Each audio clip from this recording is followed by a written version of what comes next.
Hello, everybody. Welcome back to the IUS Horizon Radio podcast. I'm so excited that you all are here listening. I'm so excited to have everyone here with me today. I'm Annalise. I'm a junior here at IUS. I'm also one of the station managers here at the IUS Horizon Radio, so I think we should just go all around and say our names real quick so everyone knows who everyone is. Do you want to start, Courtney? Sure. I am Courtney Kessinger, and I'm a senior in journalism. I'm Bingo Kelly, and I'm a senior in journalism, too. I'm Ben. I am a history major. I'm Josh Breeden, majoring in journalism media, and I host a show on Wednesdays called On the Sidelines from 9 to 10. Yes, be sure to listen to everyone's shows and watch all of our content because we all are producing content right now. So be sure to tune into that as well. So today's podcast for this week, we're talking about Greek life. And so I guess first I wanted to ask you all, what are your initial impressions of Greek life, whether that be a sorority, a fraternity, whatever? Well, I've been at two different IU campuses, so you want the impressions of Greek life here or at the other campus? I would say both. You can talk about both. I would love to hear your comparisons of the two, actually. Well, I have a story arc then. Okay, yeah. So I was first at Bloomington, where Greek life there has been under a lot of controversy and investigations for many things they've been doing. But then I moved here, where I actually ended up with 3 roommates who are part of frats, which I don't know how that happened, but I'm not part of one, but I'm with them. And they've been nothing but really, really nice and everything to me. So it helped get rid of some of the stereotypes I had associated with the previous campus's ways, I guess. Do you think that, like, you know, you said you have roommates who are in a frat. Do you think that the frats at your previous larger campus are similar to those of your roommates and are just kind of under fire for, you know, one-off reasons? Or do you think that just the frats in general are different from campus to campus, especially depending on size? I say it probably depends more on the size, because I know that my roommates are part of Pike here, and I don't know the exact size, but I know that ones in Bloomington are obviously bigger because everything in Bloomington's bigger, which probably allows them to do some not nasty stuff. I don't want to get into it too much. You can look it up if you're curious. But the ones here have not had that at all, so yeah. Yeah, I think that's very interesting comparing Greek life from school to school because, you know, I also transferred from a bigger school. I came from Purdue, and Greek life there was insane. You know, they had all sorts of different types of fraternities and sororities, whether it be the social ones that we all know of or service sororities or professional ones. It was just a whole lot, and it was super serious. Like, I remember recruitment for at least the sororities was a week long at the beginning of school. It was actually really crazy. I'm a very blunt person. I always thought it was lame. And I mean that in like the least disrespectful way possible. And I'll give myself credit. I do not know the most about it. Yes, I recognize all the dumb stuff in movies and stupid comedies aren't real. I recognize that. But what I'm always like, when we were like talking about this like Monday, my thing is I don't get the benefit. You know, as someone that does not understand it and like, I don't know, maybe that's not my kind of crowd. Like, I'm not really an introverted person, like if you're talking about like living situations. But my big thing is like if you could sell it to me, it's just like what am I missing out on? You know what I mean? That kind of thing. Yeah, that's a really valid kind of impression, I think. I think a lot of people feel a very similar way of like, why does anybody want to do that? I always hear the comment of, you know, sorority girls are just paying to have friends. And I mean, I used to say the same thing before I joined a sorority, but I think that's a very valid comment. Does anybody else have any first impressions? I have never been in one. I also don't live on campus, so I honestly just kind of go to my classes and then go home, and then like I'll hang out here and do homework if I need to, but it's just never been interesting to me. But I also, just like Josh, I don't know much about it, but I haven't also taken the initiative to learn about it. I do see movies, though. I don't know if you all have ever seen The House Bunny. That movie cracks me up. It's funny, and it kind of gives like the whole sorority, like how they're like rivals and stuff and everything, and that's kind of like my impression. Like, you have friends in that group, and I don't know, so this is my question. You have friends that are in your own sorority, but what about girls from another sorority? Are you all friends, or would you all consider that kind of like a true thing? That is so interesting because I think it can have both sides. So actually, it is a rule that if you are in a sorority, you are not allowed to talk negatively of other sororities or fraternities on campus or elsewhere. I cannot talk negatively of the organizations, especially when this goes on like a permanent digital footprint. But I will say that some girls can have disagreements with girls of other sororities because of the sorority they are in, due to the type of group environment presented in that group. So yes, there are kind of rivalries in a sense, but I don't want to call it a rivalry. That sounds like super intense. It's just not. Like, you know, a lot of us went through recruitment and we chose our sorority, so obviously we picked one above the rest. So it's kind of like that sense. But also, like, I am currently friends with many girls who are in different sororities than I am and have no problem with it. You know, like, we all just chose whichever one feels best to us. And then I did want to go back to what Josh was saying of kind of like, what is the point? Like, what is the point of joining a sorority? And I think everybody has, or a fraternity. I can't speak as much on frats as I can a sorority just because I'm not in a frat, obviously. Right. But for me, joining a sorority, I just kind of signed up for it on a whim because I never thought I would be a sorority girl. I thought it was kind of stupid. I was like, who would do that? Like, it's just a bunch of dumb girls who want to party, which sounds so awful and mildly misogynistic of me, but that's how I felt until I signed up for recruitment. And the recruitment did really feel like the stereotypical Greek life experience where you go through and everyone's kind of judging how you look and judging how you talk. When in reality, it's not exactly like that, but that's how it felt, because you kind of go into these parties, they called it, and you met with different girls and you just talked to them. And the whole point of it was to see if you would fit with them and if you liked them and if they liked you. It was really scary, but also really fun. How would you compare IUS's? I know this is like a way more smaller school than Alabama, but Alabama, like, they call it like rush talk or something. Oh my goodness. Floods TikTok every single year. So how would you compare? Nothing like IUS? that. It is nothing like that.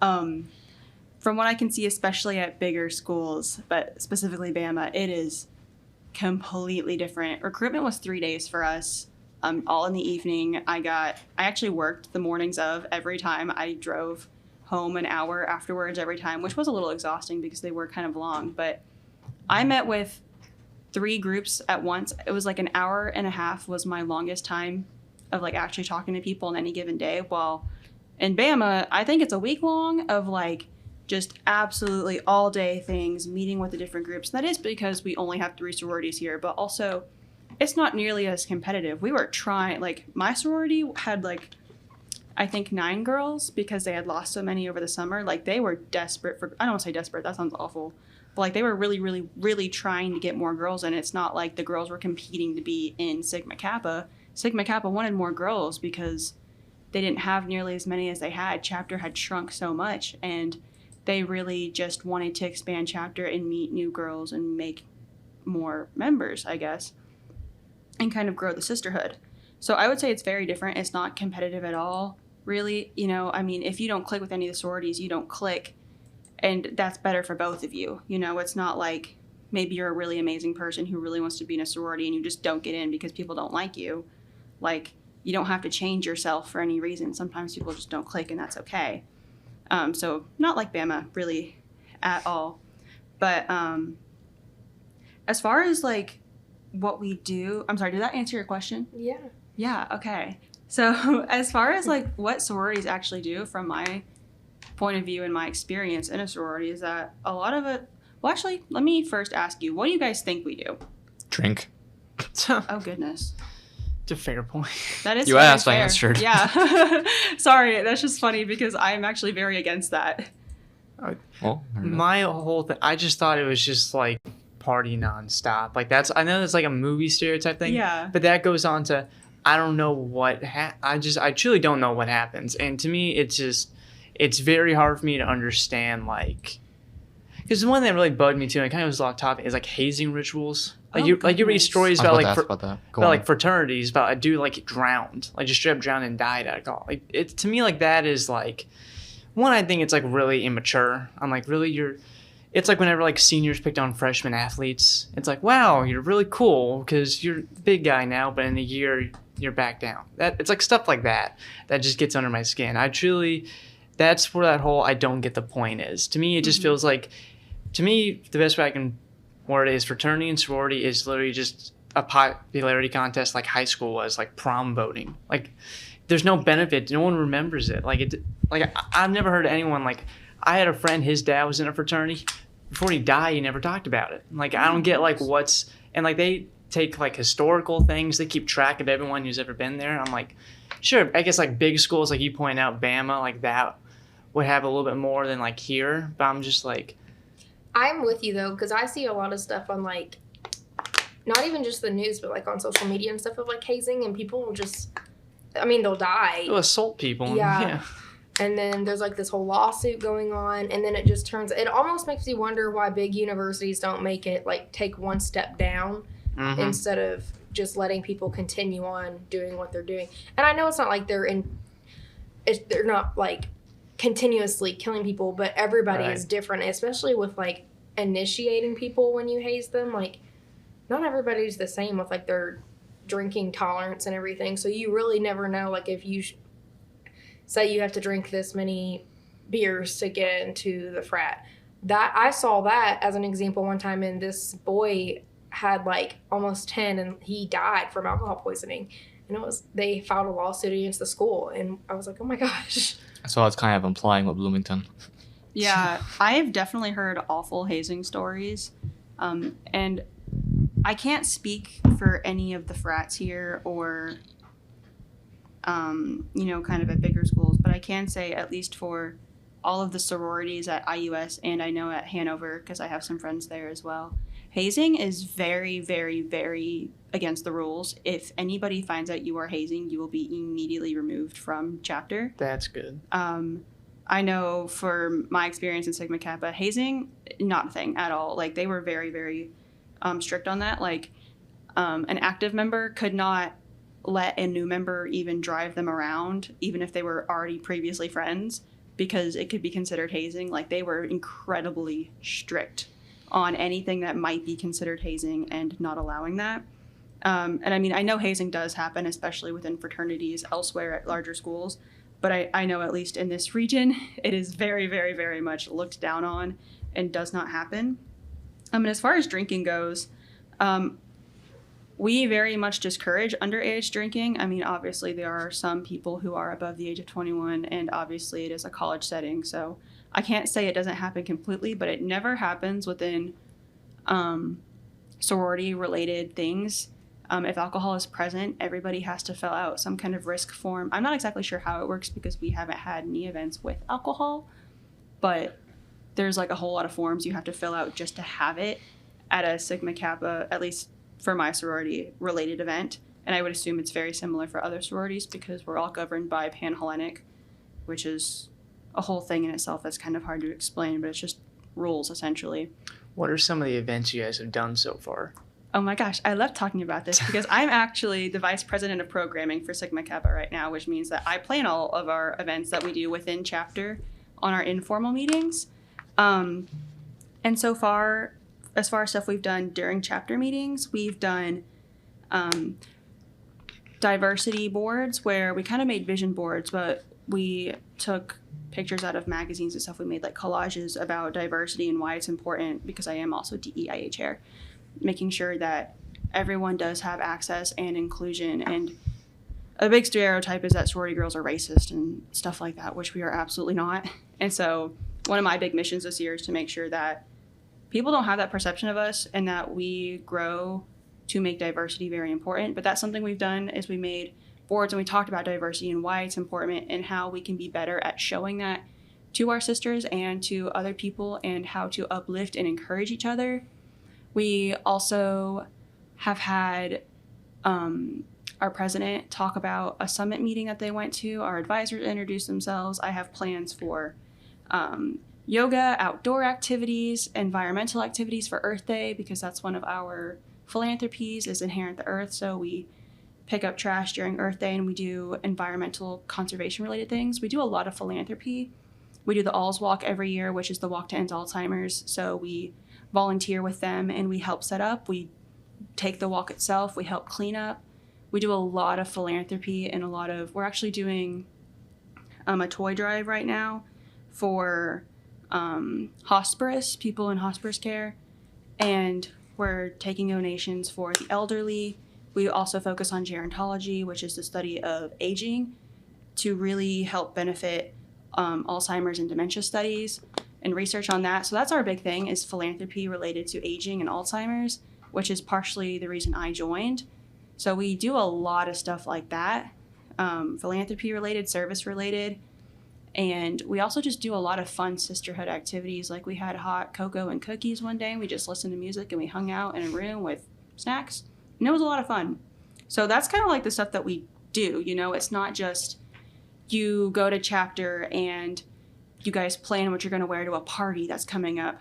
I don't know more than 3 girls in my sorority that actually enjoy going to parties. I mean, I don't, for sure. Most of us don't, actually, which is really interesting because it's kind of the opposite of the stereotype. Say, my roommates mentioned Earth Day stuff and that walk you're talking about, so I know Yes. that they do that as well. Yeah. I'm gonna ask you. This could be a dumb question. Yeah, of course. No like, dumb questions. Han, but hear me. Han, real quick. How long have you been involved with this sorority? I have ballpark. been involved. I went through recruitment this past fall when I first came on campus here. So since September, I did recruitment, and then I was initiated in October, and I've been inactive since then. And then I gained my position during elections in November and started in January. And here's why I said this could be a dumb question. You mentioned sisterhood, and I know it's sisters, brothers, Yes. or fraternity. Does it? I'm being dead serious. Does it truly feel like your sisters? Because to me, like, and I'm shooting a number here. If you're in a room with 12 other people, to me, it's hard to believe you really feel like a brotherly or a sisterly relationship with all 12. You know, like, there's got to be somebody. You know what I mean? Is it truly like everyone's all connected? That was something I really was confused by when I first joined, and I will admit I did not feel like sisters with these girls until very recently. That's where the hazing comes in. That's where you trauma bond. That's how you get that brotherhood feel. Because if you have to do insane stuff to get into a fraternity with a guy next to you, you're gonna feel like a brother. Well, define insane. Like, insane stuff. If there was like I think like a brother's friend told me like they did a thing where you had to go up in front of everyone and like tell an embarrassing story. And there's somewhere like they're like, all right, get hit in the ribs with a baseball bat and then you're in. It's like, what defines insane and what defines cruel? I actually know. I have been invited to frats. I remember when I first came to IUS and I was in that big room over there where they sort of initiate the freshmen. There was they had the Pike fraternity stand up, and the president at the time came up to me with another person who went here. All of them are alumni now, but at the time they were like seniors, so they came up to me and they asked me personally to join. I didn't at the time because I had like that idea that it was just like I didn't want to pay, and I didn't want to pay for friends. This is the way I thought frats were, is like pay for friends. So I declined, but I got to like know like what they do, and they do like some form of hazing, but hazing's like a derogatory term. It's like not really. It has a lot of negative connotation. But in the Kappa Sigma male division, I know some stories where they would they have to like learn history, they have to learn That's not bad. trivia, they have to learn they have to learn historical things in relation to the frat itself. See, that, like, I get that. And Han, he said pay. Do you have to pay to get into your sorority? There are dues. Yes, they are very cheap. Your first semester as a new member, it's $500, and then after that is $300 every semester, which I know kind of sounds like a lot, but you also get a bunch of scholarship opportunities, which for me have already Gotcha. well exceeded my dues. And your dues pay for what you do, you know? So like we've done yoga, we've had all these events and stuff that we've done. we get shirts and stuff like that, and that's covered by our dues. So it's not like we're just paying to be there. We're paying to do things. It's like you pay to go on a field trip. You know, a similar concept like that. Like you're really getting more out of it than what you're paying. You know, like you forget what the dollar amount is after that you had the experience. Yes. It's like a vacation. Exactly. It's like you're paying for the experience and the things to do, and your dues go to help that. And your dues also, at least for Sigma Kappa, at least, this is something I really like. We have the Sigma Kappa Foundation, which helps sisters in need. There was a girl back in 2012 from this area whose house was ripped apart by a tornado, and the Sigma Kappa Foundation stepped in to give her housing, pay for her tuition, and pay for her family's medical bills after they were injured in the tornado. So it really does come back to help you, and they do that for alumni as well. So, you know, it's a lifelong thing you have after being in Sigma Kappa. I don't know about the other sororities, but that's just, I think they would have something similar, which is part of where your dues go to. Gotcha. So you discussed there being, you know, sisterhood, brotherhood.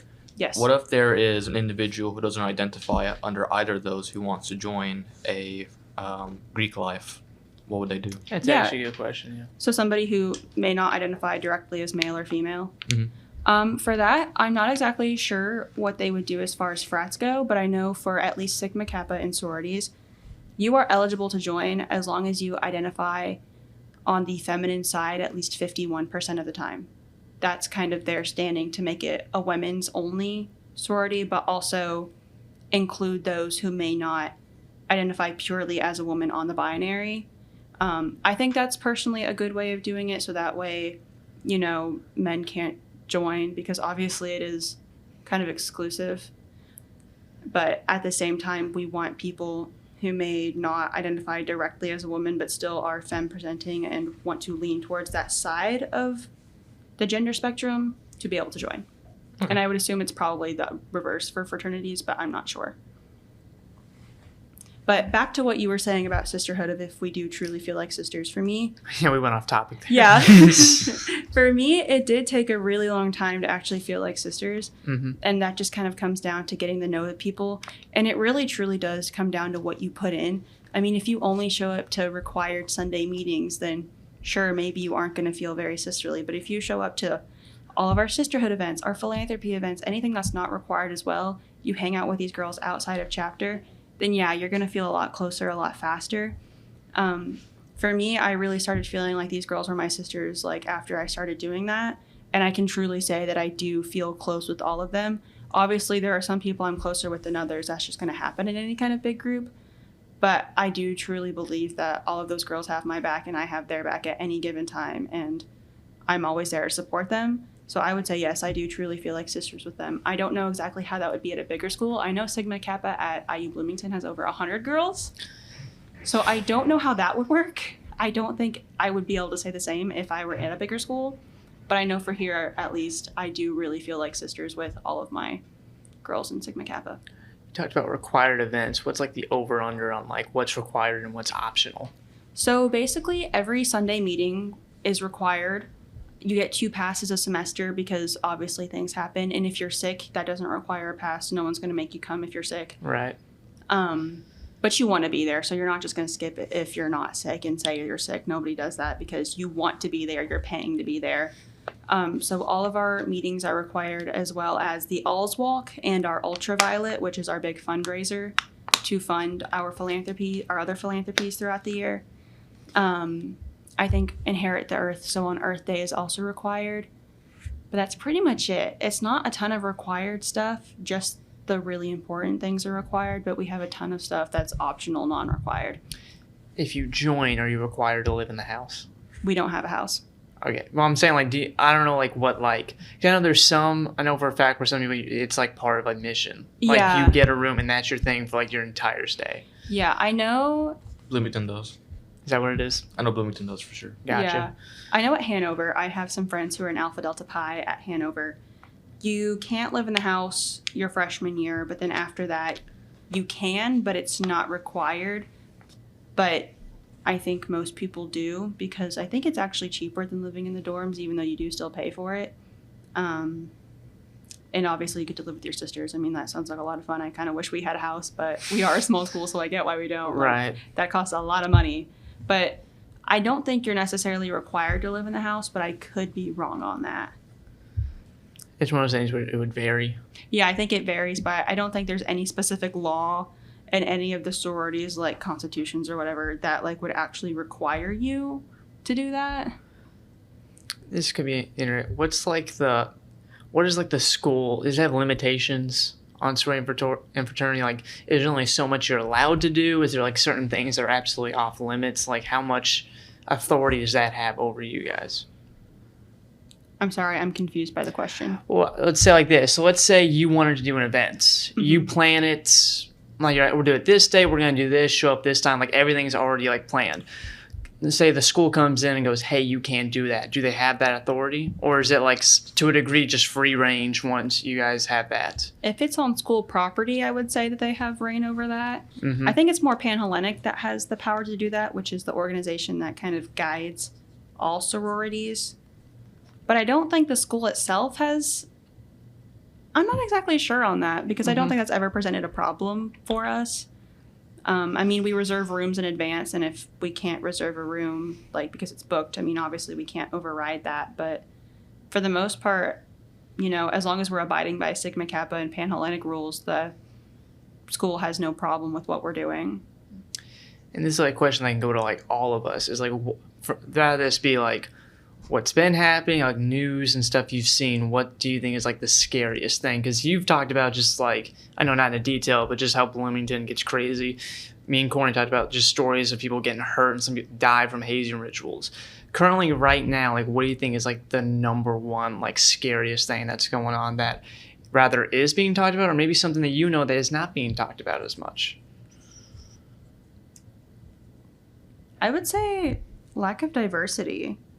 I mean, like again, like I said, like there's that stereotype that sorority girls are racists and bigots, and I mean, maybe that's true elsewhere, but In Alabama, probably. if it's Alabama, I mean, maybe. But you know, I would never want to be perceived as somebody who's hateful, who hates other people for their identity or their background. And I would never want anyone to have that fear about me. You know, if they meet me, they realize I'm in a sorority and then not talk to me. Not necessarily for the fact of they're not going to talk to me, but I know that would make them feel awful. Like, I was terrified going into recruitment because I am disabled. And I was like, are these girls going to think I'm weird for that? And nobody did. You know, they were all very, very nice to me. And I just would never want anyone to have that perception. I think that's the scariest part to me, actually. And you guys got something? Well, I know the scariest thing in Bloomington, which I kind of glossed over a little bit, was, well, I still don't want to address it directly because I might get in trouble for it. But let's just say that every single bathroom I went into, there's a big sign on how to prevent SA. Oh, my. That was going to be my thing I was going to talk about. Like, stuff like that is crazy. What's SA? Sexual assault. Oh. Well, like, I've had a friend she's told me stories, and I'm like, yeah, I get why women are afraid of that stuff. It's like, I feel like, I'm not saying most guys, because it sounds terrible, but I had a friend like a year ago who was kind of like, it's not that scary. I'm like, you've seen those places? I'm like, even I would be terrified. Are you kidding me? Like, again, there's stories kind of like you were talking about. The fact that you need a sign to say that speaks volumes to me. Exactly. That to me is just like one of those things where it's just, and I get it's not every fraternity. I know it's certain areas. I understand that.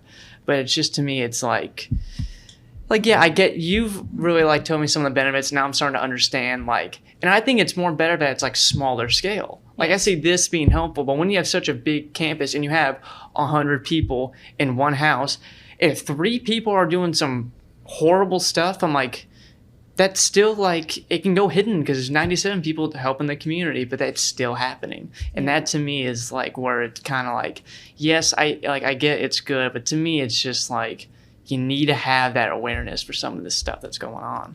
I completely agree. And I will say on the fraternity brothers kind of leaning more towards the side of being, you know, dangerous, I guess is the best word to put it. I think for me and a lot of women, it's less about frat guys specifically and more about men in general of that age. Mm-hmm. And I don't mean that to generalize any of you or, just men in general, but I think like I'm scared of most men who are around my age or older than me if I am by myself. And that's just kind of how it is. It doesn't really have to do if they're in a frat or not. Well, it's just like one of those things where it's like when you're walking through like a city, you don't know who can come up on you. Yeah. You know what I mean? It's just, and like kind of you said, don't want to generalize for anybody, but I think it goes for anybody. If I'm alone, like walking through an alley and it'd be a kid that popped out, I'm still terrified. Yeah. Like it's always that like, there's just something about that unnerving, like you're not really sure what this place is about. Some of these people, you're not really sure where you are. You're not really familiar with the location, especially like when it's early on like campus. Freshmen move in, they don't get the lay of the land. They don't know where they're going. That is a ground for manipulation. Mm-hmm. Like there's things like that kind of like you were saying where it's just like you really don't know. Yeah. And that kind of plays a factor. Yeah. The reason I mentioned Bloomington is because there's like active trials and investigations going on in regards to that. They're like a punchline for that, essentially. Yeah. I think that is a big problem that needs to be addressed. And that's something that maybe we could talk about in future episodes. But for now, we have reached our mark. Does anybody have any final closing comments? I will say, as much as I kind of came off and was like, oh yeah, I think it's lame, you really did. We're like, all right, this is what we do. Like, there's that thing. So you did kind of change the opinion on that kind of site. Even though I never really believed that comedy movies where like people are diving off of gutters was the right image. That's one thing I want to mention as well is that, as I mentioned, I live with 3 guys in a frat, and they've been nothing but super nice and friendly to me, despite me not being in a frat at all. So that really helped get rid of some of the stereotypes. So it's stereotypes, Mm-hmm. All right. Well, thank you all so much for listening. We hope to see you all next week, and you can be sure to tune in to the IUS Horizon Radio podcast. That's all for us for now. Have a great day.